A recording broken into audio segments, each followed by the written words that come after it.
MazzaOnSports here. It's Evan Mazza here for on a Tuesday uh, to recap all the weeks in the NFL. Week 7, we're going to talk about Major League Baseball, the World Series. We'll recap the American League Championship Series and a memorable Game 7 of the American League Championship Series with the Seattle Mariners up 3-1. We're 8 outs away, and then George Springer. The Toronto Blue Jays advance to the World Series. They will face the Toronto Blue Jays. The Toronto Blue Jays face the Toronto Blues. They'll face the Los Angeles Dodgers on Friday night in Game 1 of the World Series in Toronto. So a heartbreaking loss for the Mariners. The Blue Jays advance to the World Series. We'll talk about that. Talk about NFL Week 7. Talk about the NBA. The opener is right now. Currently the Houston Rockets are up on the Oklahoma City Thunder 50-45. They're about to approach halftime on the defending world champions. There's a 3 by the Thunder, 53-45. So the NBA is back. Major League Baseball, the World Series beginning. The NFL is rocking and rolling in Week 7. And we'll talk about WWE Raw. Obviously, a very memorable Raw, a very notable Raw to talk about the World Heavyweight Championship, brand new tag team champions, and a CM Punk's opponent for the World's Heavyweight Championship at Saturday night's main event. We'll talk about the main event of Raw. But first, we got to get to the ALCS. That was, for a series that I thought was going to be one-sided. I kind of thought Toronto would play the Blue Jays very well and win that series outright. This was a very, very memorable series. Compared to the National League Championship Series, where it was one-sided, dominant, Dodgers won that. I thought that series would be competitive and go to 7. And I thought this series, the Blue Jays and the Mariners would be kind of one-sided. Toronto maybe wins in 5 because I thought Toronto was the clear better team, and they are. But Seattle was really good. They were game. They had 2 games to none lead.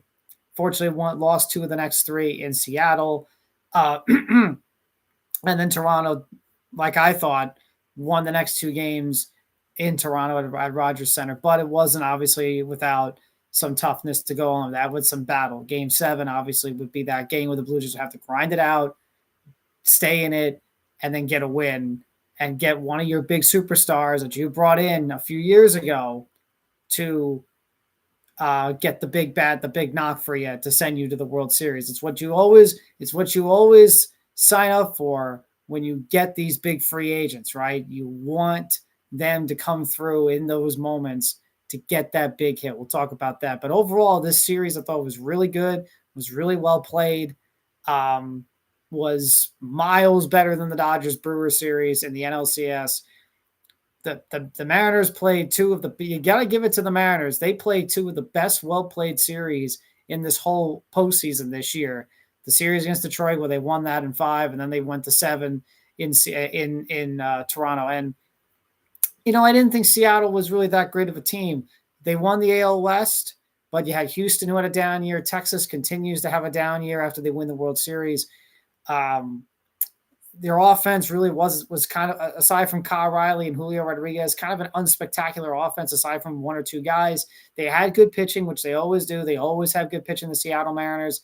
But I didn't really think they would go that far in the playoffs. I picked them to beat Detroit. I picked Detroit to beat them in the ALDS.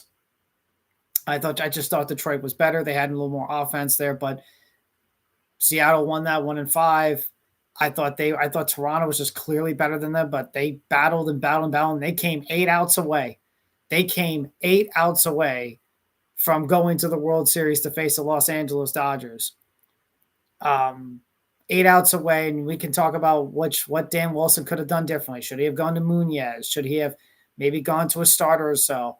We'll never know, but he stuck with Bastardo, and he allowed the 3-run homer he went to Bastardo, and he gave up the 3-run homer to George Springer. And, we'll talk about the Mariners perspective first, because we'll talk about the Mariners first before we get to the Blue Jays. For the Mariners perspective, this was the closest they've ever for a team. This is a team. Remember, this is a team. The Seattle Mariners. This is a team that's been around for a long time. The Seattle Mariners have been around for a long time. They've never been to the World Series. This is a team that has had legends like Ken Griffey Jr., has had legends like Randy Johnson, has had legends like Edgar Martinez, has had legends such as Ichiro Suzuki. This team has had a lot of talent over the course of their history. To Julio Rodriguez now and Kyle Riley. They've been around since 1977. They've never been to the World Series. This was through all the years that they've had these great talents since really the early mid-90s. Jay Buhner, of course, Alex Rodriguez. How can I not mention Alex Rodriguez? You name it. This has been an organization, Adrian Beltre. This has been an organization with historically amazing talent over the years, and they've never been able to, Felix Hernandez, and they've never been able to crack through the rest of the American League, right? Well, they've had all that talent. You've had the Yankees win championships and dominating the American League, the Red Sox winning championships and dominating the American League, the Houston Astros winning championships and dominating the American League. And then you've also had teams like the Anaheim Angels, their own division. They win the World Series in 2002. The Chicago White Sox win the World Series in 2005. The Texas Rangers, like the Houston Astros, of course, and the Angels in their own division, win the World Series just a few years ago. They've never been able to break through all these other teams. And this was the closest for all these years, really since 1995, when that team saved the franchise from moving and they stayed in Seattle. This has been an organization that has gone through a lot of downs and went through some ups in the mid to late 90s into the early 2000s, had 101 wins, 107 win season. They had a 111 win season, 100 whatever win season in 2001. And they lost in the ALCS to the Yankees, the team that had dominated that era for so long. And hold on, let me just double check. There we go. 116. I'm sorry. I'm sorry, Mariners fans. I sold you short there. Not 106, 116. But it was well over 100, to be fair. But this was one of those games and one of those teams where you thought you had, where this was the closest this was the closest they've come to a World Series champion, to going to the World Series. And through all the talent they've had, they finally get to Game 7 and you come 8 outs away. You come 8 outs away from getting to the ultimate. And now you're going to have to start all over again. And that's, again, I want to add that perspective from the Mariners before we get to the Blue Jays. There are the Blue Jays. We'll get to the Blue Jays, but that's gonna sting this was a heck of a ride for the Seattle Mariners, a ride that I didn't think they really, really had in them. I thought this was a team that was decent, but not really going to go that far. And yet they did, but they got good pitching. Kyle Riley is an MVP. You won't win MVP. I'm sorry. Aaron Judge didn't win MVP. But a guy who had an MVP, maybe the greatest single season hitting by a catcher we've ever seen. And this is coming from a Mets fan who idolized that guy, Mike Piazza. This was such a good year for Riley, a good year for Julio Rodriguez. And you come that close. You come 8 outs away. And it's tough to get back. And we know the Mariners and the fact they don't really spend much and, their situation, all that stuff. That's why, if you're a Mariners fan, you're going to look at that and go, you're going to look at this season and go, man, what a year, what a ride, but it's going to be so tough for them to get back. And you feel for them. You feel for the Mariners. You feel for their Mariners fan base. You feel for the team. This was the franchise since 1977, the closest they've gone to the World Series.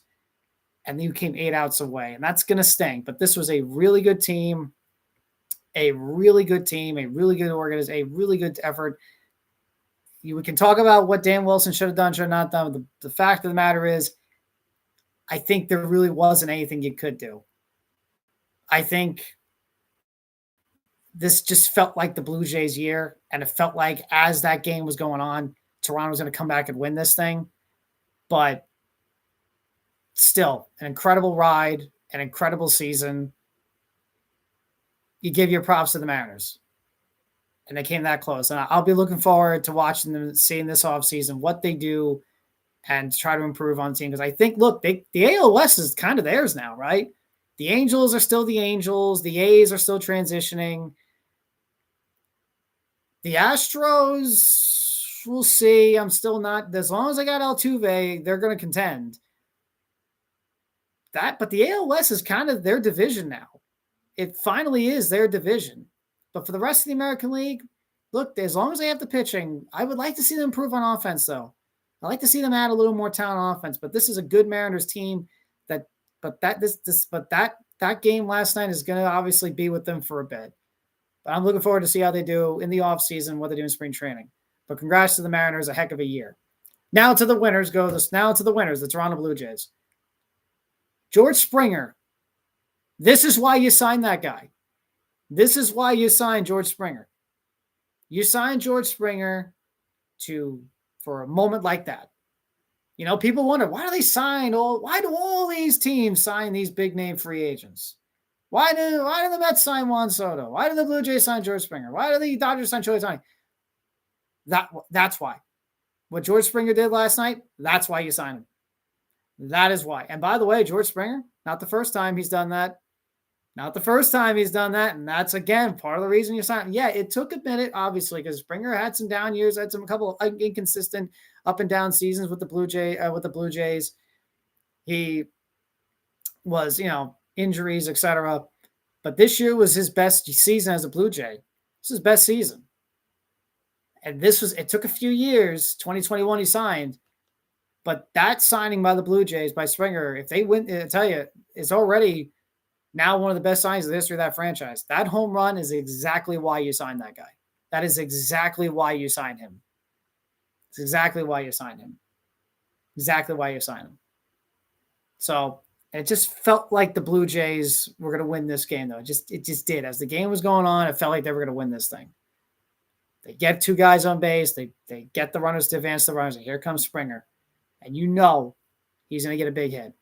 You just knew he was going to get a big hit. You just knew he would. And you have to pitch to him because, the other guys like Vladdy are looming. So you had to pitch to him even when second and third. Only up by 2. You had to pitch to him. And he does and George Springer has been so clutch for years, dating back to the Astros. And he comes through with the biggest home run in Blue Jays history since, you know what? I'll go past it. Let's go past Jose Bautista. Biggest home run in Blue Jays history since Joe Carter. Because Jose Bautista's home run, as great as it wasn't in Game 7 of the American League Championship Series. Obviously, Joe Carter is on another level. It's the walk-off home run to win the World Series. It doesn't get any bigger than that in Major League Baseball. But if you want to rank them, it's Jose Bautista, it's George Springer, and it's Joe Carter. And George Springer hit one of the biggest home runs in Major League Baseball postseason history. We'll be talking about that just like Shohei's performance was legendary, but again, that was in the finishing of a sweep. It was that was the best single game. Amazing how we go from the best single game performance by a player by any sport and any athlete ever to one of the biggest home runs that you'll see in Major League Baseball postseason history, especially for that team and that city and that country, for a team that hadn't been to the World Series since 1993, for a team that had been kind of a division where the Yankees beat them up for years, the Red Sox beat them up for years, and then they got good in the late 2010 and mid 2010s, but then they kind of fell back into mediocrity. Then they get Vladdy, and they start Guerrero Jr., and then they start getting some other players, and they start bringing them in some talent. And you were kind of, again, waiting to see when the Blue Jays would finally become a great baseball team. It was this year.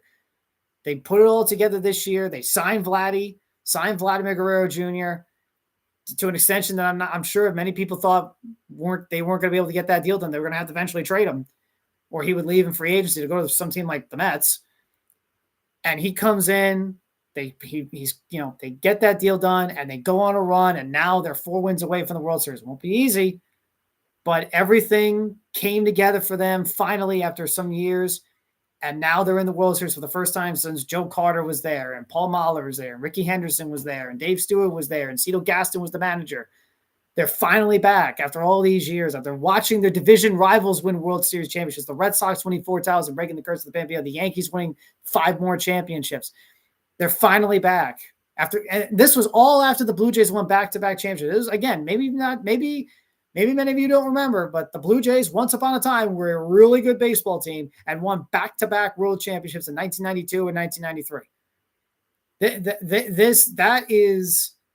That is the peak of Toronto Blue Jays baseball those 2 years, and they were really good. They were really good in 94 too before the strike. But that was it. Those were really good baseball teams, really good teams. And now after 30 plus years, they're finally back in the World Series. And you can thank you can thank Vladdy Jr., you can thank their pitching, you can thank their bullpen, and you can thank George Springer, who they signed a few years ago for exactly that 3-run homer last night. If George Springer does nothing else during this contract talk, during this time with the Blue Jays, he'll be remembered forever for that home run. He is forever a Blue Jays hero and Blue Jays legend for that home run. And all credit to the Blue Jays, man. I thought they would win those 2 games. I didn't see them losing another game at home. They are just, it's actually really cool that we get to see 2 teams in the World Series, the Blue Jays and the Dodgers, that are really good at home. Like these are two teams that are really good at home, but especially the Blue Jays. They are really good at Rogers Center. They are tough to beat at Rogers Center. And for them to lose those first 2 games at home in game 1 and 2, I was like, I don't see them losing again in Toronto if they get back to Toronto. And they did. They won 2 games, Seattle, got back to Toronto, and they won game 6, 10, scoring over 10 runs or so. And then they won last night they won last night off George Springer's home run. The pitching, Bassett comes in the 8th inning, was great. Good for Chris Bassett. I've always been a Bassett guy. I wish the Mets would have re-signed him, but the Mets didn't. He's now a good pitcher for the Blue Jays.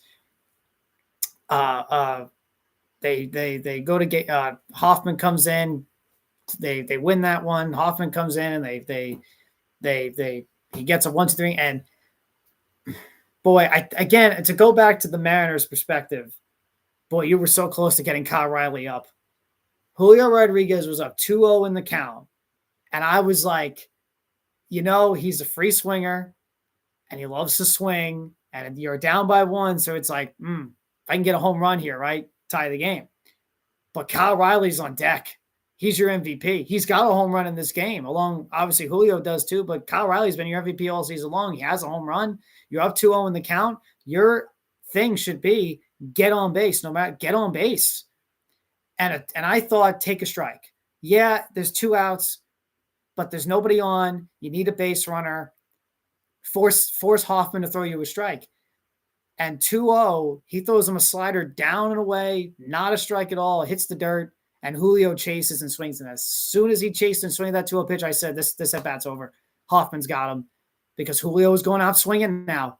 2-1, swings and misses.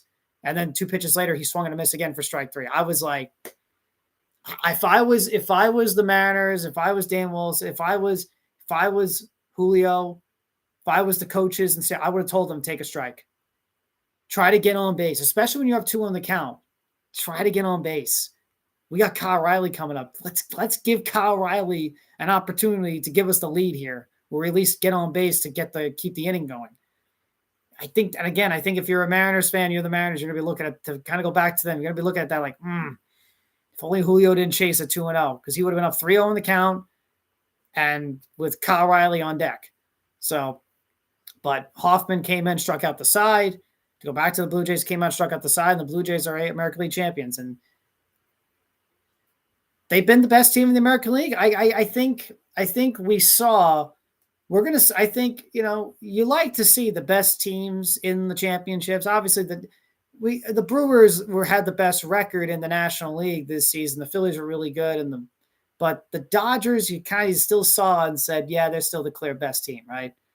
Right. They're still the clear best team. The Blue Jays, though, they were the best team in the American League all year long. They really were.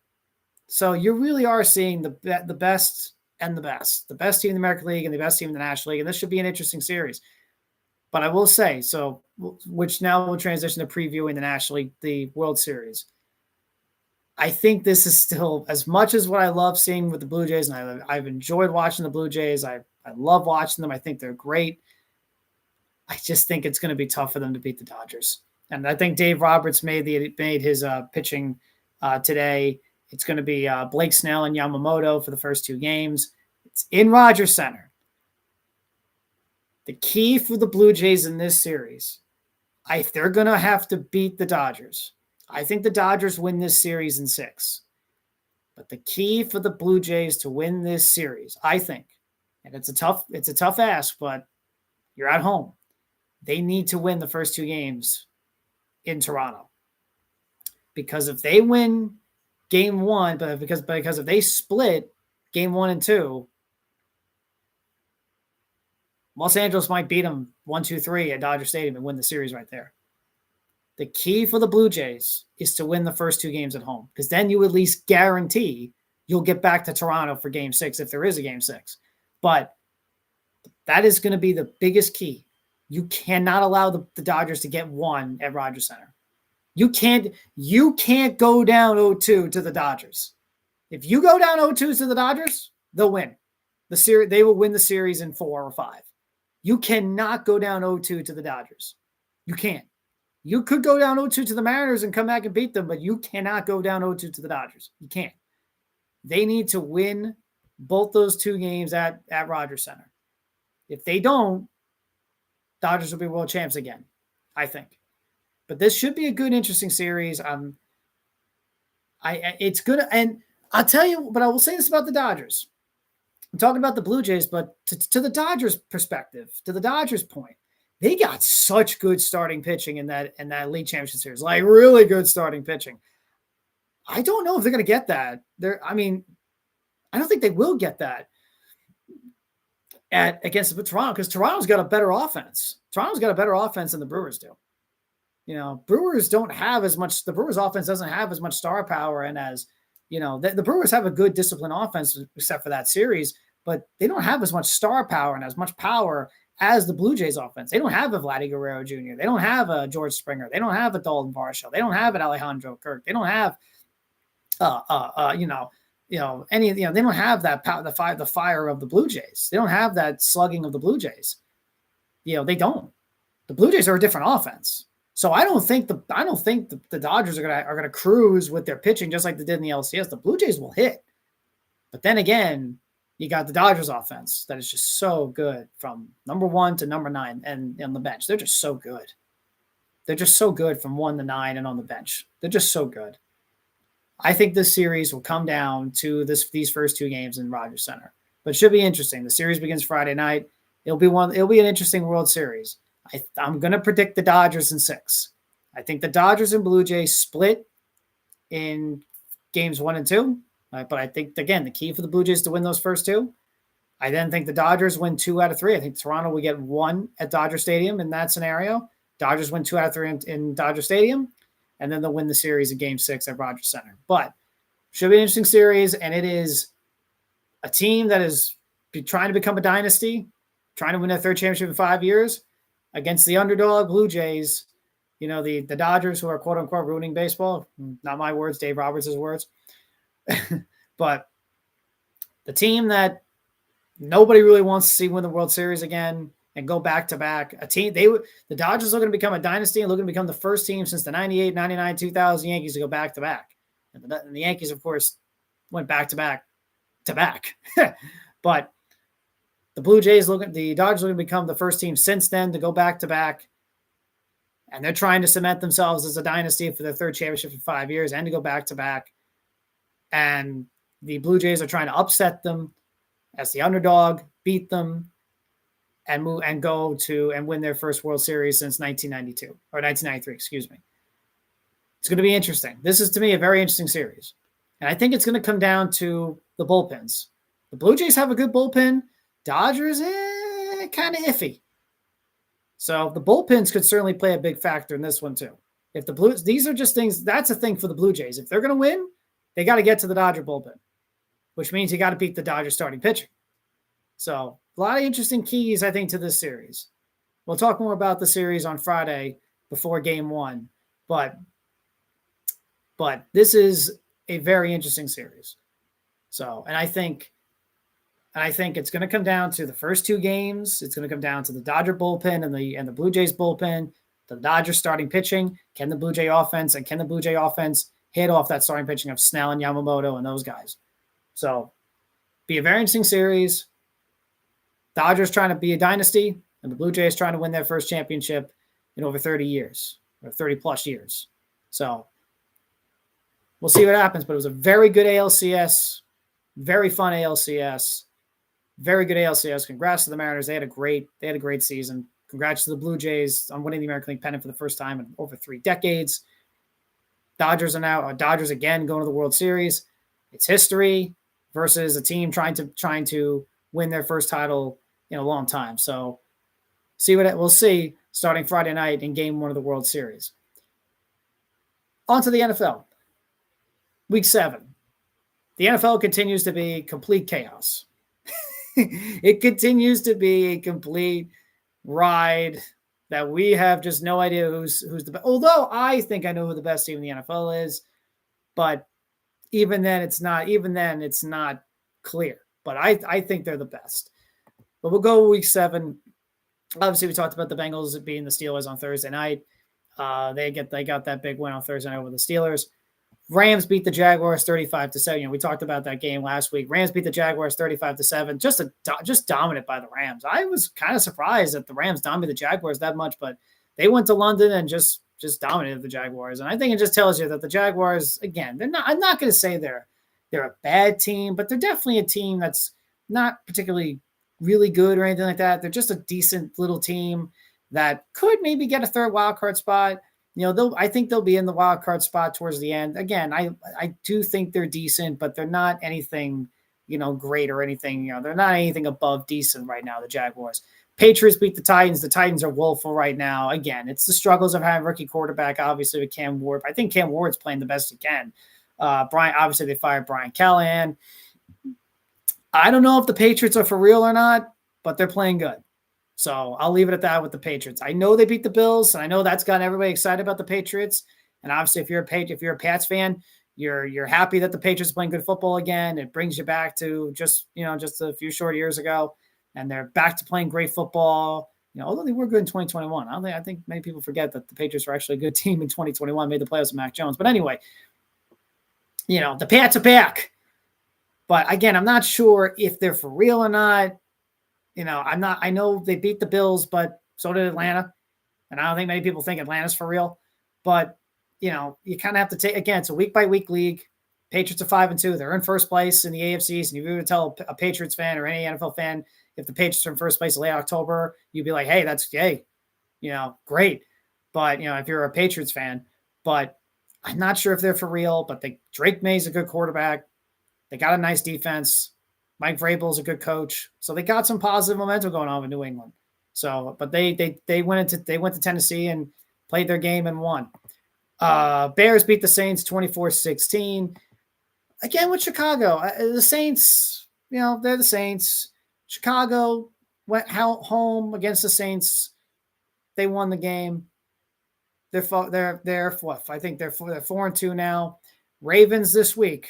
So, and they're underdogs. The Bears are 6-0. We'll talk about the Ravens after this because there's obviously a little bit about them, obviously, with their practice yesterday, but right after this. But again, good win for the Bears. They're now 4-2. Tough test now for them in Baltimore against a team that really needs a win.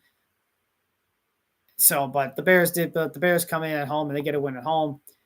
Panthers beat the Jets 13-6. I watched this game from start to finish, and it was once again another week of the Jets having, I don't know what else to say. It's just an ineffective, bad offense.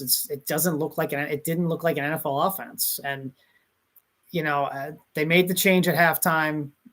You knew they would. with Justin Fields and Tyrod Taylor. And look, they moved the ball relatively well with Tyrod Taylor. They did, at least a little bit better than they did with Justin Fields. But still 2 bad interceptions by Tyrod and back-to-back plays where he missed where he had a wide open play and he missed it. And the second one was an interception. I just think, again, not to take anything away from the Panthers. It's just this Jets offense just doesn't look like an NFL offense. And I just wish they would run the football consistently. I wish they would open up the passing game a little bit more.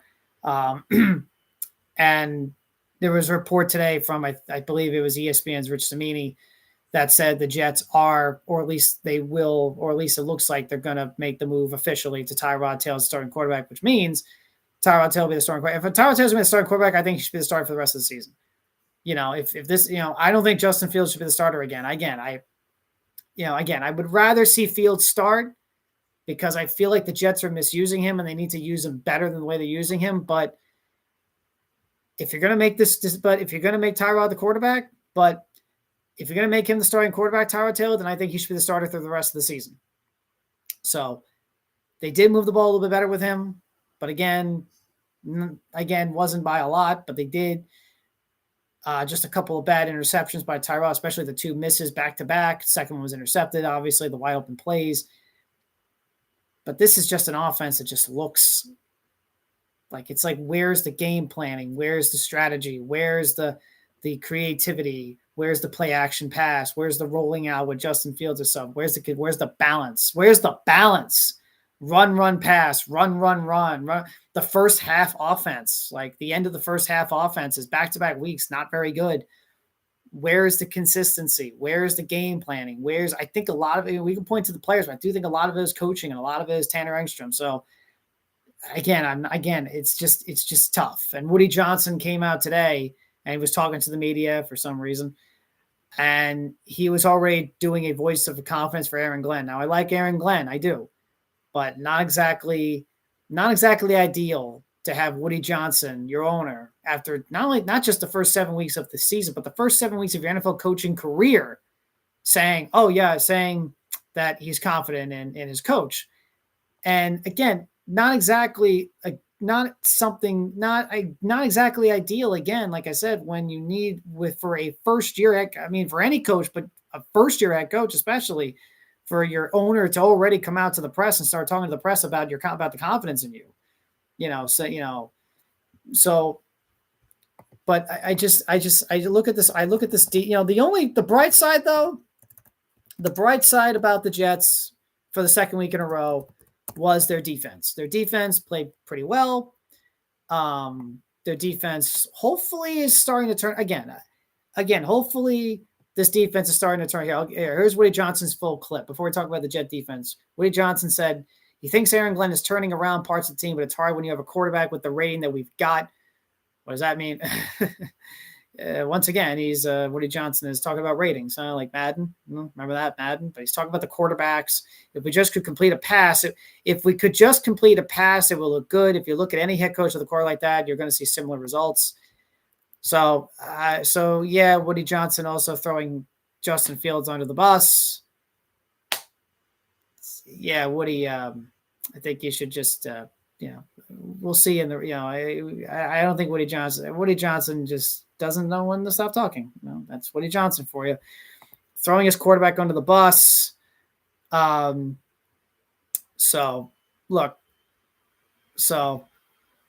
Johnson says Woody Johnson says, according to Diana Rossini, he says he literally hugs Aaron Glenn every week and tells him he believes in him. Again, not exactly ideal to have your owner after the first 7 or 8 weeks of your NFL coaching career to kind of come out and say that, because now it's like, oh, he already has to defend his head coach, after just halfway into his first season. I like Aaron Glenn. I do think he's trying his best. I do think he's trying to turn this team around into his vision. But I just think, again, it's just not coming easy. I just think they have to open up the offensive play calling. But your defense is playing better the last 2 weeks. Hopefully that's a sign that they're good because I think the Jet defense is much better than what it's shown. Much better than what it's shown. This is not a Jet defense that should be amongst the bottom of the league.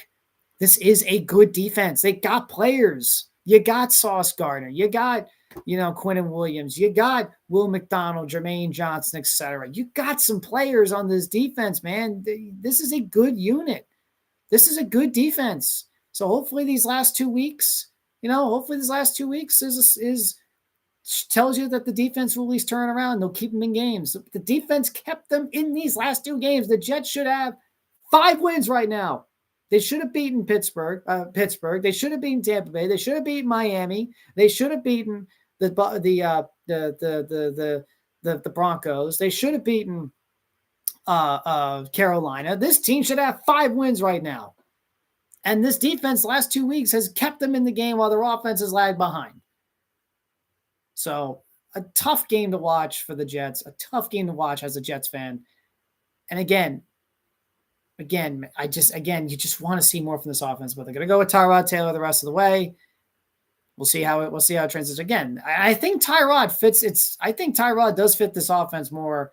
More what their game plan is on offense. I think he fits them more. So we'll see how the offense looks this week against the Bengals. And look, the Bengals don't have a good defense. Bengals don't. This is a defense that I just watched on Thursday give up a 2nd and 20 to the tight end for a touchdown and a 3rd and 18 to the tight end for a touchdown. This is not a good defense. They can score points against this Bengals defense. They can. So we'll see. So again, we'll see how Tyrod Taylor goes. Should be an interesting game with the Bengals and the Jets. And it's seriously, it is it's you got a Bengals defense that isn't very good against a Jets offense that isn't very good, but going with a new quarterback, but a Bengals defense that's struggling, a Jets defense that's struggling, a Bengals offense that has played well over the last 2 weeks with a new quarterback and Joe Flacco, and a Jet defense has played well over the last 2 weeks and has kept the team in game. So it should be an interesting game, Bengals and Jets on Sunday. But in Cincinnati, Chiefs blew out the Raiders 31-0. Boy, oh boy, I thought the Raiders would keep this one close. I looked at the Vegas odds and they said 12.5-point favorites for the Chiefs. I was like, the Raiders have played the Chiefs well. They'll keep it close. The Chiefs will win. No, the Chiefs won this game by the first quarter. Chiefs just dominated, won this game by the first quarter. I mean, this wasn't even close. Just a rough watch if you're the Raiders, and just another really good game by the Chiefs. That is now the 4th really good game by the Chiefs since that 0-2 start, by the way. Remember when they were 0-2 and everyone said the Chiefs up, the Chiefs are going to miss the playoffs. There's the Chiefs, Chargers, and the Broncos are the best teams in the AFC West. No. It's still the Chiefs. I know the Broncos have won, but they had to really pull it out to beat the Jets and the Giants. But the Chiefs, this is still their division. This is still their conference. And I talk about the best teams in the NFL. They are the best team in the NFL. They're the best team in the NFL. They're not just the best team in the AFC. They're the best team in the NFL. The Eagles are there, sure. The Lions are there, sure. Maybe still the Bills. Hopefully, we'll see if Buffalo can bounce back from the last two games. But they're the best team in the NFL. The Chiefs are still the best. They're still the best. So, and just a dominant win by them against the Raiders. They won this game by the first quarter. And now their defense is playing well. Their offense now has Rashee Rice back, and Worthy and Smith-Schuster, and Pat Mahomes is playing. Pat Mahomes, the last 2 years, played pretty good. He played pretty good. Played really well in the postseason, but he also, but overall played pretty good. It just wasn't up to a lot of, the standards that he set from 2018 to 2022. Now, he still played pretty good, though. It wasn't bad. He still played pretty darn good. Now, though, this season, he's back to 2018, 2022 Patrick Mahomes. He's playing like an MVP again. So the offense looks good. They still need to get a running game. Which I'm sure they'll be looking for running. Though I'm sure they'll look for a running back in a couple of weeks of the trade. Their defense is still pretty good. They're the best team in the league, in my opinion. Right now, they're still the best team. They're the best team in the NFL. The Kansas City Chiefs. Browns beat the Dolphins 31-6. The story of this game is the Dolphins. Tua comes out and throws 3 interceptions after he calls out his teammates. Not very good. Mike McDaniel again. They haven't fired him. Apparently they're not going to fire him.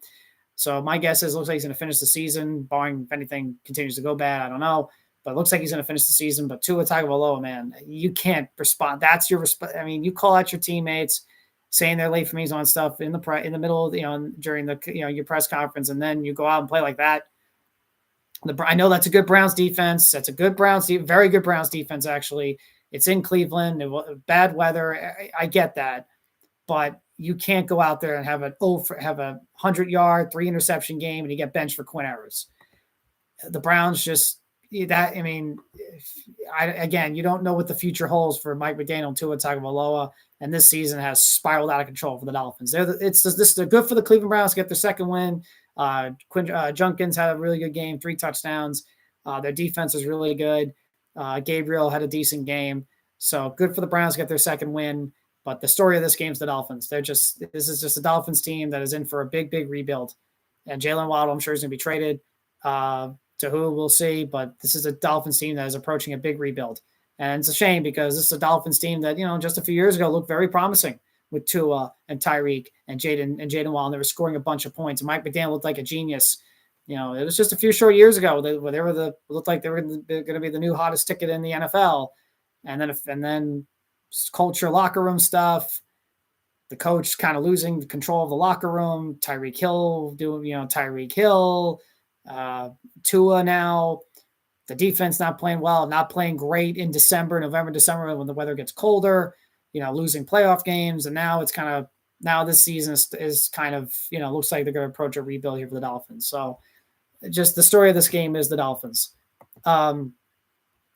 Let's see.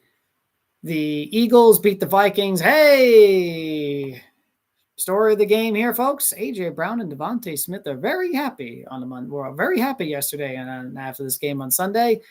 Jalen Hurts played great. This was a game, if you're an Eagles fan, if you're the Eagles, that was exactly what you needed to see and wanted to see, right? Your defense gets a big stop on defense, and your passing attack, your passing game was great. And Jalen Hurts was great. AJ Brown was great. Devontae Smith was great. If you're an Eagles fan, that's the game you had to have, right? Well, your offense looked really good, so you can enjoy it for a couple of days before your big game this Sunday against the Giants. But if you're the Eagles, that's exactly the game you wanted to see. Exactly the game you were looking for after 2 tough losses. Your offense looked good. So, and Carson Wentz will start this Thursday again too for the Vikings. Colts and the Chargers. Hey, the Colts continue to play good football. 6-1. They have the best record in the NFL. I don't know if they're the best team in the AFC, the NFL. Like I said, I think it's still Kansas City, but I think it's still the Chiefs. But the Indianapolis Colts, Daniel Jones, Jonathan Taylor. Daniel Jones playing great. Jonathan Taylor looks like an MVP candidate. Hey, they're playing good. And Chargers, they got some questions. They got injuries all over the place on the offensive line. They've lost 3 of the last 4, and they almost lost to Miami last week. Or 2 weeks ago now. So they got some questions, the Chargers. Cowboys, Commanders, the Cowboys. The Commanders, obviously, the story of this game is Jaden Daniels' injury. He suffered his hamstring injury. Still waiting word on how severe the injury is. But Marcus Mariota obviously is their backup. The Cowboys now 3-1. Offense is really good. Still their defense, big question mark. And now we see the report today from Trey Wingo that the Cowboys have inquired about Max Crosby. It's almost like they had a pass rusher in the building. Could have just paid Micah Parsons, but Jerry. All right, Jerry. All right, Jerry. You had a pass rusher, right there. You could have paid him. But if you want to go out and trade Max Crosby, sure, I guess. Yeah, sure. Why not? But the Cowboys can score points. Dak is playing great. When he's healthy, he's really good. Dak Prescott, when he's healthy, he's really good. But they can throw and score points. George Pickens is having a really good year. But this was a game I felt would be high scoring, but the Cowboys kind of dominated, kind of played really, kind of dominated this game really. And obviously Jaden Daniels' injury, but their offense scores points. The Commanders, I got to say, I kind of felt about them coming into the season. I know there was a lot of high expectations about them and the Super Bowl and everything, but I was still like, man, this is still a team that is only in their second year, of being contenders. Second year is not as easy as the first year. Teams have film on you. Teams are more prepared for you, more prepared for Jaden Daniels, et cetera, et cetera. I think the Commanders can still be a playoff team, but now it depends on Daniels' injury. But even throughout the season, you can kind of see like, this is not, this is going to be at that kind of year where it's a little bit up and down, 500, maybe got to try to get into a playoff spot in the last week or so for the Commanders. But, but you got to hope that Jaden Daniels is okay. So Packers and the Cardinals, kind of a weird game.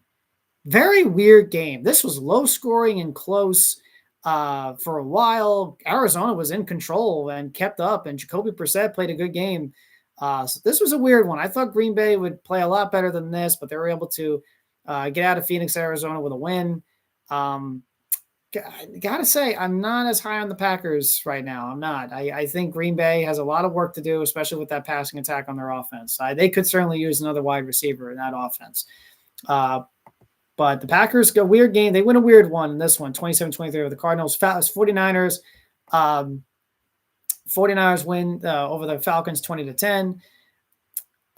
Look, Christian McCaffrey was McCaffrey. Mac Jones continues to play solidly and win games for the Niners. The Falcons, tough one to follow up that Bills game, but it was always going to be tough to go into San Francisco on a Sunday night after a big, big Monday night win. Sunday night win. Now they got to go to Sunday night in San Francisco. It's always going to be tough to follow that up. They had obviously they left points off the board on the intentional grounding by Michael Penix.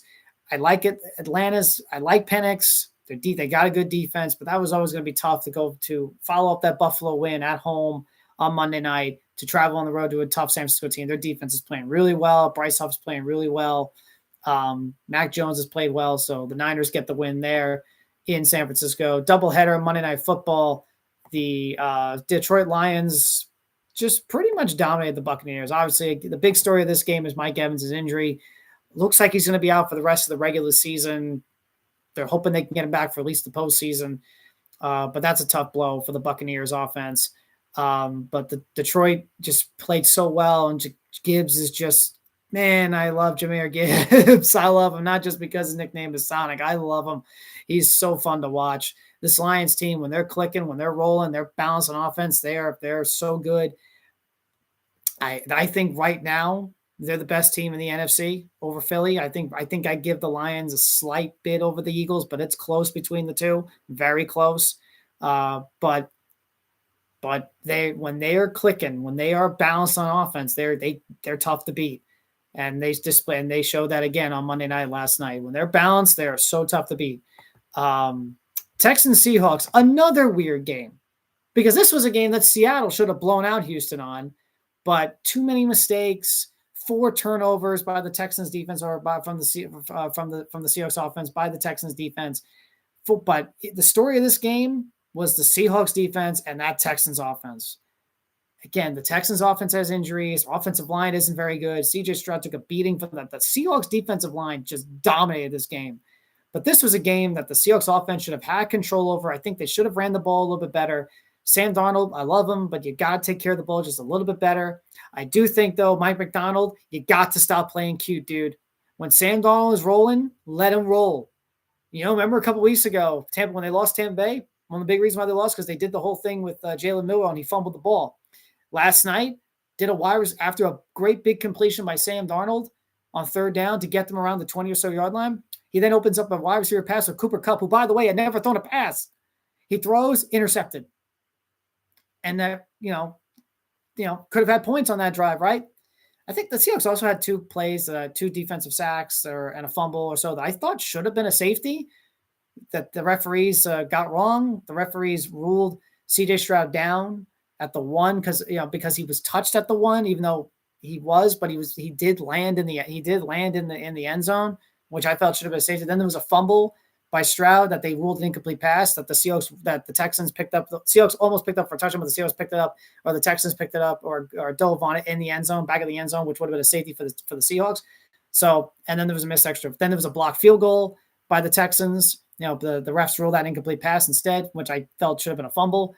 But then the Texans blocked the field goal. So the Seahawks really, though, the Seahawks did everything they could to keep the Texans in this game. And the Texans defense played well to keep their offense in this game, but the Texans offense just couldn't really do much against that Seahawks defensive line.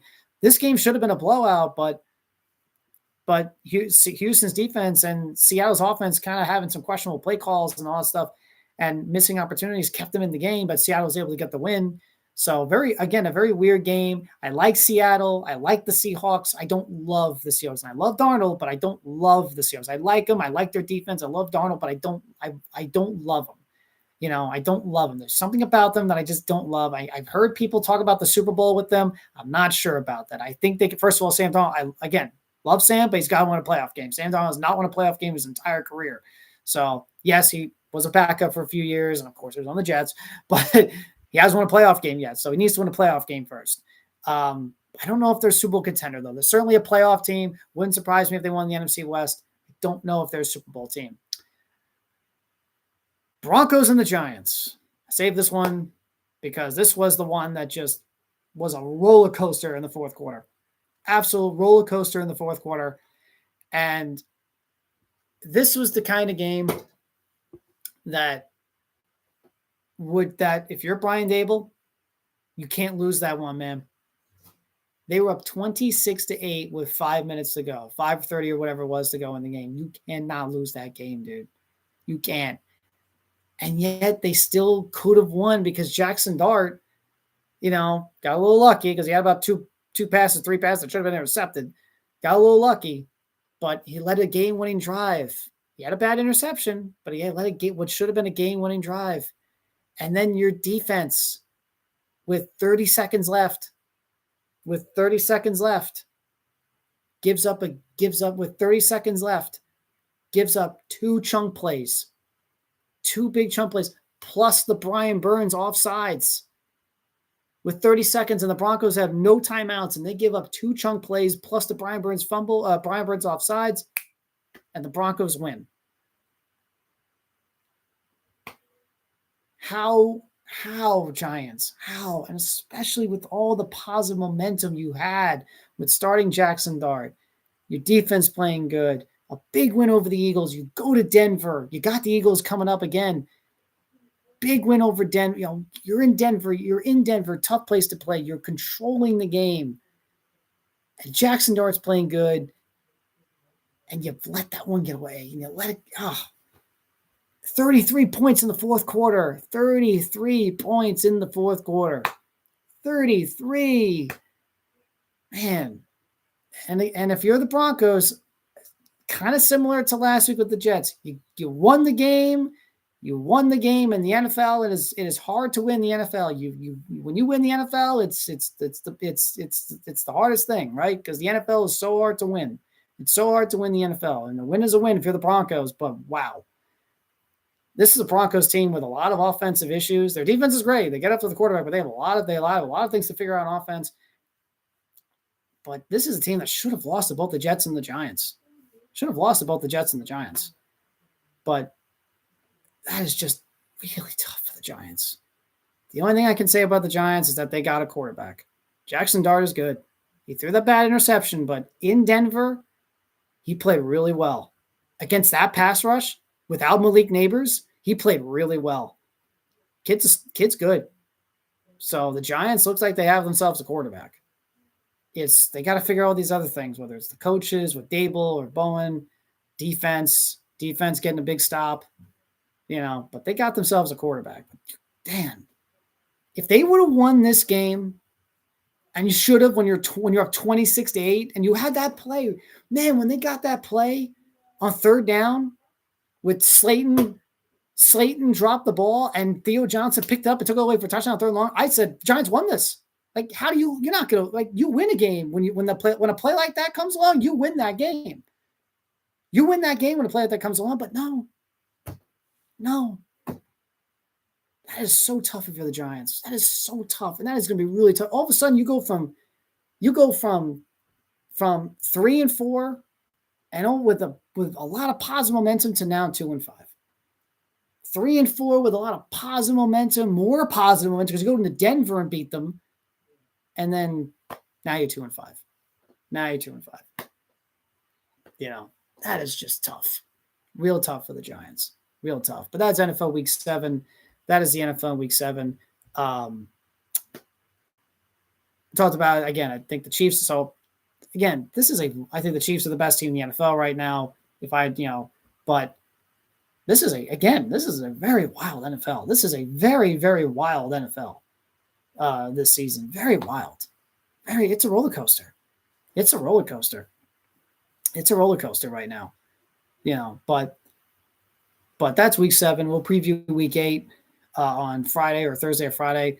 We'll talk about, if it's Friday, we'll talk about the Thursday game between the Chargers and the Vikings, but we'll preview the rest of the NFL action on Friday. But again, this is a wild NFL right now in 2025. But talk about the Ravens again. We'll talk briefly about the Ravens. Lamar Jackson. We talk about the Bears. They have the Ravens play them on Sunday. Must-win game for the Ravens, obviously. Coming off the bye, 1-5. They got everybody back in practice yesterday except for their quarterback. Lamar Jackson missed another practice. So let's see tomorrow. I don't think it means Lamar's missing the game, but it's certainly coming. Again, hamstrings are tricky, though. Hamstrings are very, very, very, very tricky. Hamstrings are very tricky. So we'll see tomorrow. If he's back on the practice field tomorrow, great. If he's not, might be seeing Tyler Huntley on Sunday against the Bears. And Lamar is, if the Ravens are going to win this game on Sunday, and this is a must win, because this is now where their schedule, again, the Bears are good, but the Ravens are favored in this game. The Ravens are favored. I think they're favored. I last checked when I checked the bet-ons yesterday, it said Ravens like 5.5, 6.5 point favorites. And that's because they're betting on Lamar to be back. So that's the Lamar Jackson, effect. That's Lamar getting that bet. So they're betting on him coming back. So if Lamar's practicing tomorrow, again, leads that game to absolutely has to be a must win. If he's not, it's going to be tough to win because that's a good Bears team. It's a good Bears team, but everyone is expecting the Ravens to bounce, to turn their season around. They are one of the few teams where you see it 1-5 and go, they can still turn the season around. And everyone's betting on that for them. Everyone is betting on the Ravens to turn their season around, become the Super Bowl contender we all feel they can be. But I said before, it's not just going to be get Lamar Jackson, turn everything around. It's going to be from everybody. Lamar Jackson, yes, offensive line, running game, play calling on offense and defense, head coach, wide receivers catching passes, tight ends, getting Andrews and Likely really involved in the offense. Again, getting Andrews and Likely involved. Defense picking it up and being better than the way they played so far this season. Hopefully carrying over the Rams game into the rest of the season. So it's going to be interesting with this team. But it's going to be interesting. But this is where the Ravens season comes down to all these next 5 games. But they got to win all of them. You beat the Bears on Sunday, then you got to win next Sunday. If you win next Sunday, you got to win next Sunday. Every game for the Ravens now is the season. One loss, and then you have to go think, on to the free agency and the draft, right? But they got to win. From here to December 7th, when they face the Steelers for the first time, they've got to win. Because they are, on talent, on paper, they're better than every team they're going to face leading up to that game against Pittsburgh. Cincinnati twice, Miami, Chicago, the Jets. They're better than all these teams. They're better than all of them. Leading up to that game in Pittsburgh against the Steelers. They're better than the Steelers on paper. They're better than a lot of these teams on paper, even though they're 1-5. But it's going to take them going out there on Sunday, starting the Sunday in Chicago, and getting the season back on track. But they're going to need Lamar Jackson. He missed practice yesterday. We'll see tomorrow if he's in there. If he's in there, great. If he's not, they're going to have to try to find a way to pull out a win, maybe with Tyler Huntley, but we'll see. That's the Ravens. That's a little note on the Ravens, a little tidbit note on the Ravens. Back to Major League Baseball. Major League Baseball, Kurt Suzuki is now the new manager of the Los Angeles Angels. So Angels have a new manager, Kurt Suzuki. They were talking to Albert Pujols, but that obviously, I think he's going on talking to teams like the Padres and the Orioles. There's a lot of managerial jobs going on in baseball right now. There's a lot. There's a lot of managerial jobs going on in baseball. Around the NFL also, again, the Raiders informed Max just seeing this here an hour ago, the Raiders informed Crosby that they aren't looking to trade him. I know Max Crosby said he doesn't want to be traded. But it looks like the Raiders will keep Max Crosby on the roster. Oh, another big thing around the NFL. Brandon Graham is back. So Darius Smith retires. Brandon Graham unretires, comes back to Philadelphia. So Brandon Graham is back on the Eagles now. So after a short retirement, but right after Darius Smith retires. So Smith retires. Brandon Graham is now back with the Eagles. So there's that. So that's it. So the Eagles lose a pass rusher via retirement. They gain another pass rusher via unretirement. So on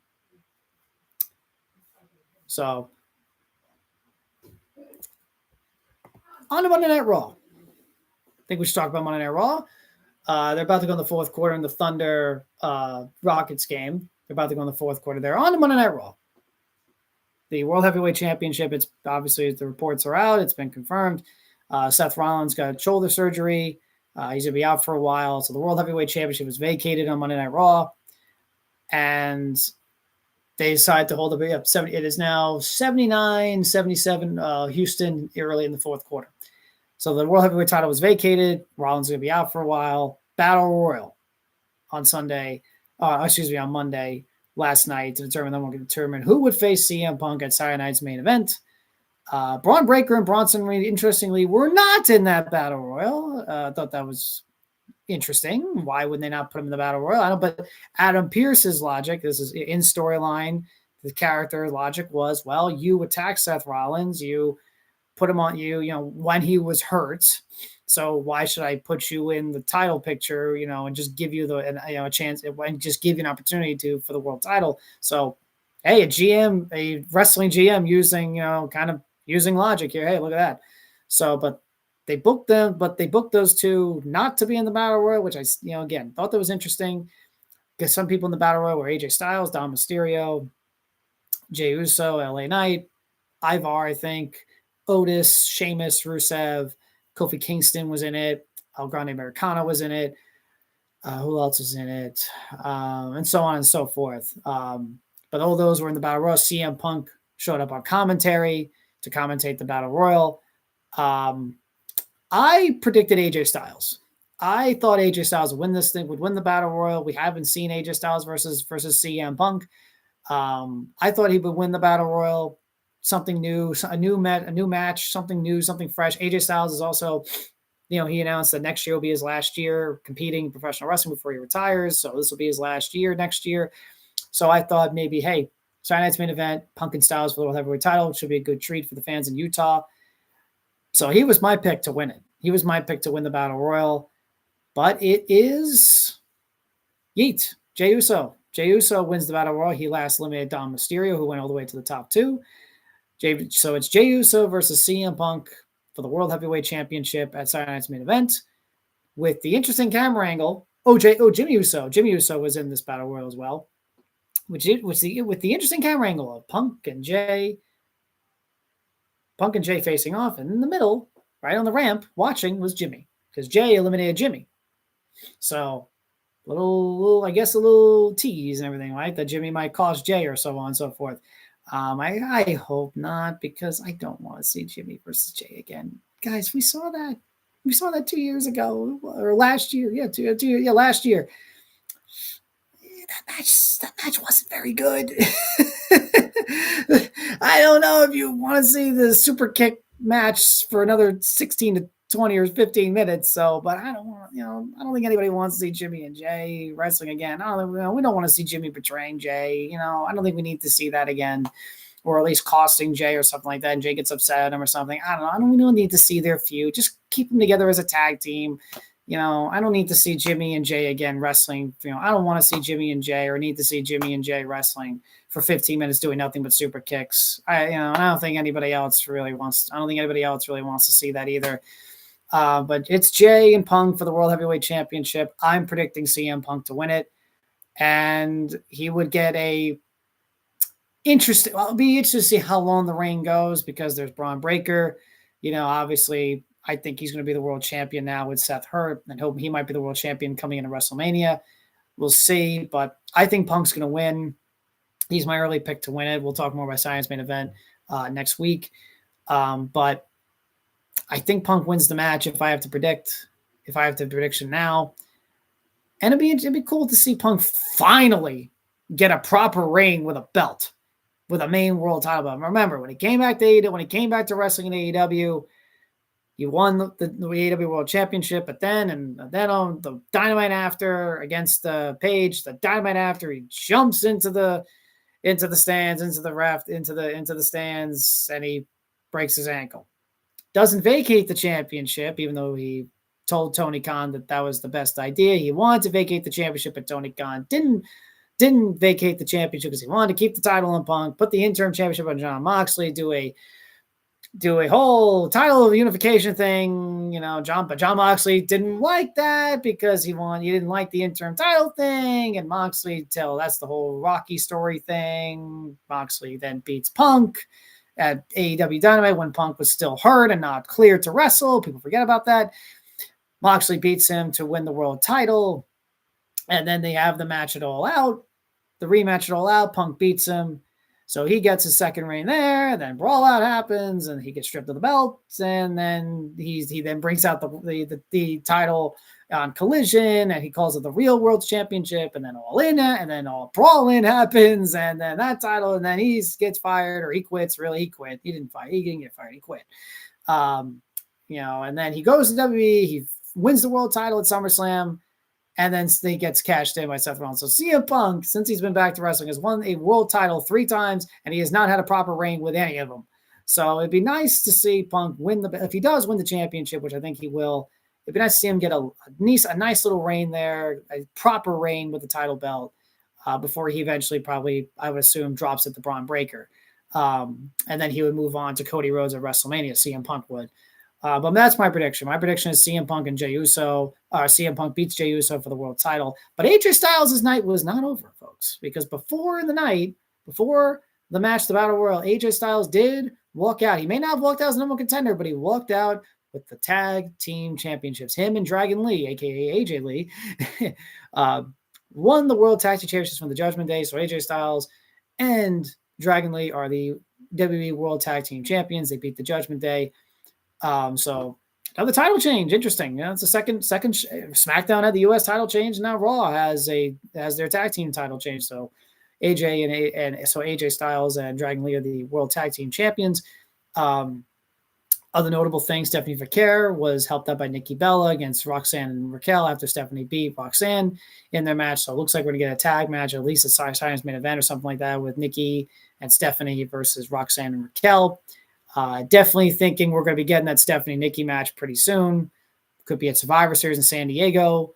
That's at least my prediction. So Nikki Bella, I think, could certainly turn heel on Stephanie, and she definitely works a lot better as a heel, even though, Nikki Bella is definitely cheered now. She's this is not 10 years ago where she was getting booed and people just didn't like her. No, Nikki Bella, when she comes out to the ring, people cheer her. People really like her when she enters an arena. People really like her.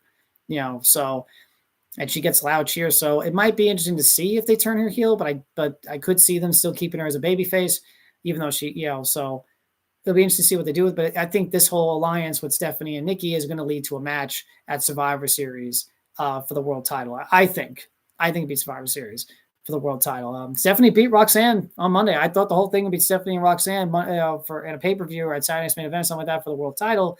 But Stephanie outright beat Roxanne on Monday, so she outright beat him. She outright beat her and pinned her. So Stephanie already has a win over Roxanne on the main roster. So she beats her. So now we got Nikki Bella's. Now we got the whole thing with Nikki Bella's. So we'll see, if they'll still do a big match with Stephanie and Roxanne for the world title.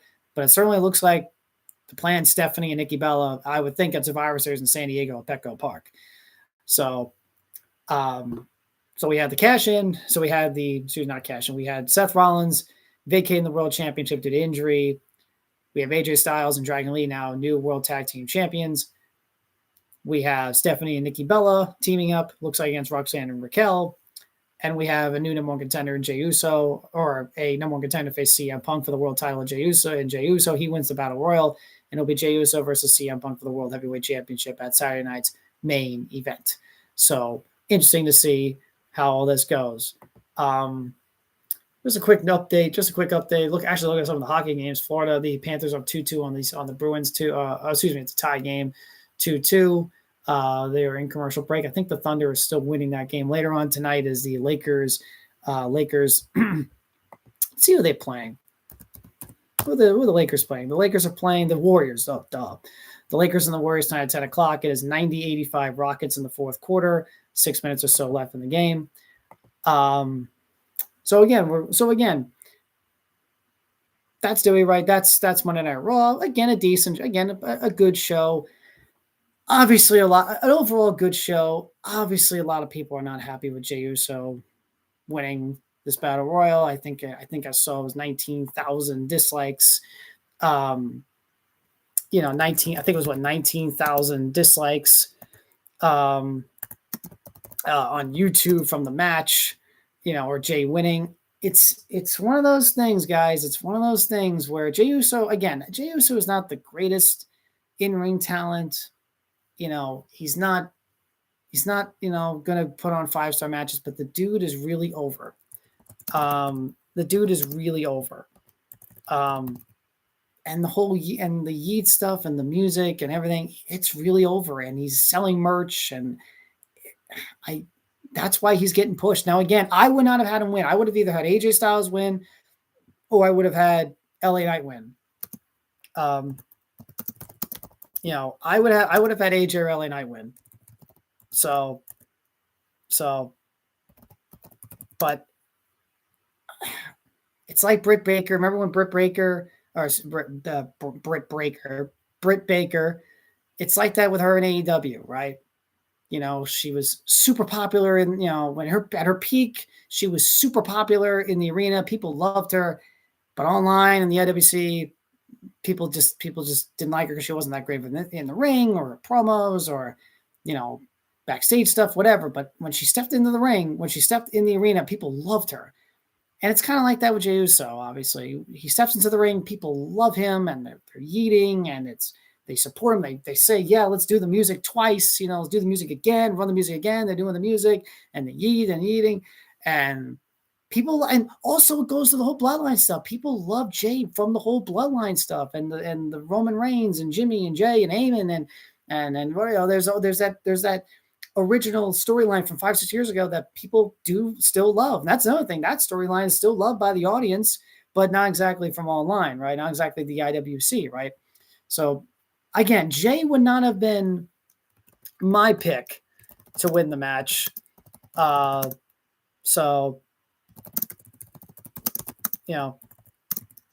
would not have been my personal pick, but I can understand. But look, they love him. The fans love him. But again, Jey's the winner. He's super over. Jey's the winner. He's super over.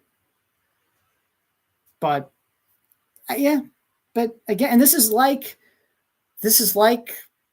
when he won the Rumble. People were not again online. Fans outside the arena, people were not happy that he won, that he eliminated John Cena and won the Rumble, or when he beat Ilya Dragunov. I think it was at King of the Ring or whatever. It was a King of the Ring tour, I think it was. But at WrestleMania, when he beat Gunther, people weren't happy when he beat Gunther.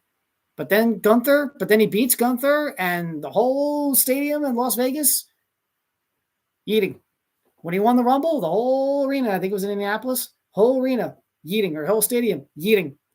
Night after WrestleMania, when he won the world title, the whole arena yeeting. He goes into the arena, he goes everywhere, and he's super popular and super over.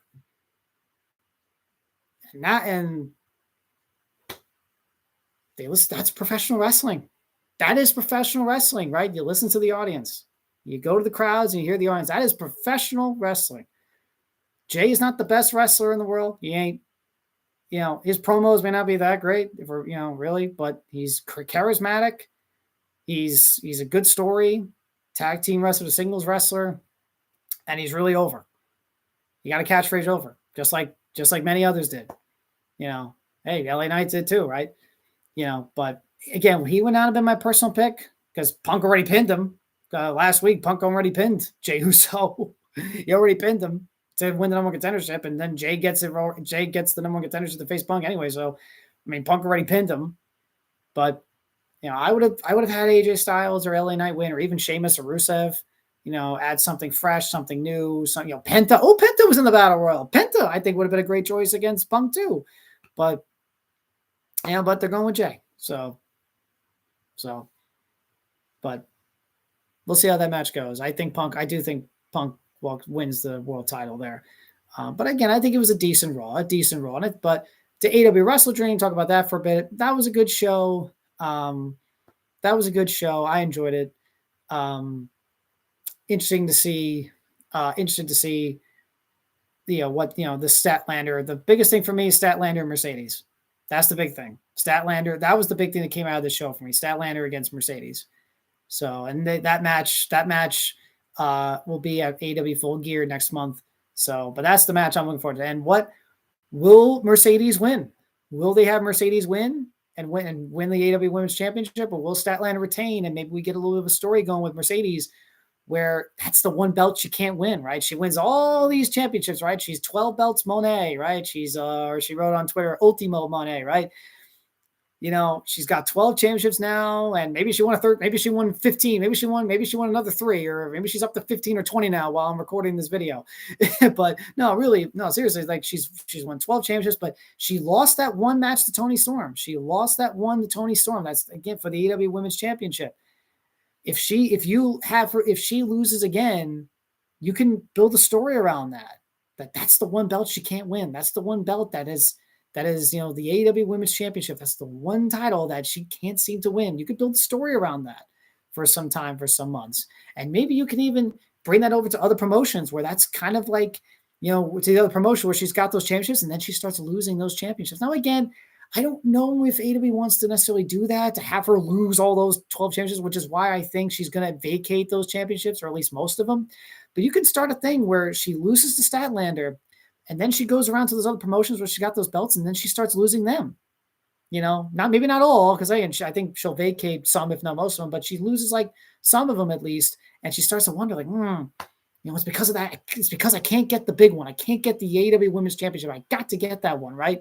And then she starts a little bit of a journey to, a little bit of a story, a journey for her to win the World's. Because look, she's going to win the Women's Championship. She's going to be the AEW Women's Championship. And when she wins it, she's going to hold it for a while. If some people don't like her TBS Championship reign or, whatever, because she's held it for too long, you be prepared, be ready for when she wins the Women's World Championship, because she's going to hold that thing for a while when she wins it. But you can build a story around that. And it also gives Statlander a reign. Gives her a reign, gives Mercedes a journey to get the Women's Championship and build a story around that. So a lot of interesting things they could do with this. Or Mercedes could just outright win at Full Gear and totally, not do any of that interesting stuff. Just have Mercedes win. They could do that too. But the biggest thing coming out of that pay-per-view for me is Mercedes versus Statlander. That's, to me, the biggest thing that came out of that pay-per-view. Statlander retains the belt. Mercedes won her match, and we're going to get that feud with them. So I think it should be good and should be interesting. 97-95 Rockets with 3:07 to go in the fourth quarter. Panthers are back up 3-2 on the Bruins in the third period. Knicks season. You know what? Let's quickly dive in on the Knicks. I'm going to do my one thing about the Knicks, because the season starts tomorrow night against the Cleveland Cavaliers. So let's talk about the Knicks briefly for a second. First of all, my pick to win the NBA championship is the Denver Nuggets. I think the Nuggets win the NBA championship this year, and I think they will beat the New York Knicks. I think the New York Knicks will be in the NBA Finals. This is the year for them to get to the NBA championship, to get to the NBA Finals and win the Eastern Conference. This is the year for them to win it. It's right there for them. It is about now. They've already got injuries. Josh Hart's got an injury. He's out. Spasms. He's out for tomorrow. Mitchell Robinson is already hurt. He's got an ankle injury. Unfortunately, he's suffered. Unfortunately, he's hurt. He's injured. Now, we've known about Mitchell Robinson's injury history for all this time, for all these years. He's out for tomorrow's opener. But if this team can stay healthy, get some contributions from the bench, Brunson continues to be Brunson, they can get more of a chemistry with him and Towns. We'll see how Mike Brown does. But I think the Knicks should be good enough and really good to be in the NBA Finals this year. I don't think they'll beat the winner of the West, especially if it's either OKC or Denver or even Houston or whoever comes out of the West. But I think the Knicks are going to be really good. But it's going to come down to health, the minutes, the bench. Can they get more of the bench than they did last year? And can they gain that chemistry with Brunson and Towns and Bridges? Can they get that, OG Anunoby? Can they gain a chemistry? Can they gain that chemistry in year two with all of them together in year two? Josh Hart when he's healthy, Mitchell Robinson when he's healthy. Can they all gain that chemistry together in year two? That'll be the question. That'll be the question for the New York Knicks. So I think the Knicks will win a lot of games. I think they'll be amongst the top seeds in the Eastern Conference, 2, 3, maybe even the 1 if they're really good. But I think they'll be the best team in the Eastern Conference. And I think they'll win the Eastern. I think they'll win the East this year, and they'll get to the NBA Finals, where I think the Denver Nuggets will win the NBA Finals and win their second NBA championship in the last 3 years. But the Thunder are going to be there too. They're really good. I think the Rockets are going to be there too. Right now, the Rockets are playing really well against the Thunder. But should be a good NBA season. And if you're the Knicks, this is the year, man. Haven't been in the NBA Finals since 1999. This is the year to get there. So we'll see. Big year for the Knicks. 3-2 Panthers in the third period. Actually, right now, Rockets and Thunder are in commercial break, but they're in the fourth quarter with around 3 minutes to go. Rockets are up. So we'll be back on Friday. That'll be it for today's show, MazzaOnSports. We'll be back on looking for Friday, because then Friday we can recap the Thursday game. I'll make a quick prediction. You know what? Quick prediction for the Thursday game. I think it's Chargers-Vikings. Last I checked, I believe it's Chargers-Vikings. Vikings-Chargers, Thursday Night Football. Carson Wentz is playing that game. I will pick the Chargers to win that one at home. Chargers need a win. I think it'll be a close one. Chargers win that game. We'll be back on Friday after SmackDown. We'll talk about that game, Chargers-Vikings on Thursday night. We will discuss the World Series. Game 1 of the World Series will be going on. We'll discuss Game 1 of the World Series. Like I said, I'm predicting the Dodgers in 6. I think the Dodgers win the World Series, win their third World Series championship in 5 years. We'll talk about Game 1 of the World Series. We'll talk about Friday Night SmackDown. We'll preview Week 8 of the NFL season, recap Thursday Night Football, and any other news and so going on around sports on Friday. Thank you guys so much for listening. Thank you guys so much for tuning in. I greatly appreciate it. Give this video a like, share, and subscribe. Have yourselves a great day. I'll see you on Friday.